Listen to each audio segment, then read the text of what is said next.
طيب حبيت بس اتكلم على سريعا عن الكوره الجون اللي دخل فينا في ماتش زد.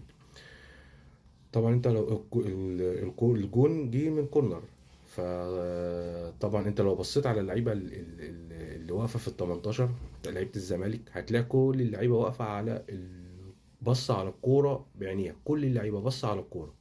طب هو في الكورنر المفروض ان انت اصلا في لعيبه بتبقى بص على الكوره، وفي لعيبه بتبقى مع المهاجمين بتوع زد او مع اللعيبه اللي واقفه في ال 18. المفروض مجموعه كده ومجموعه كده، غير الاتنين اللي بيغطوا على القايم الاول والقايم البعيد. دي الف ب. طبعا ده يعني خطأ بشع في فرقه كبيره زي فرقه الزمالك، ان يجي في الجون بالطريقه ديت، كل اللعيبه واقفه بص على الكوره. فطبعا ده خطأ يعني خطأ فادح في الدفاعات.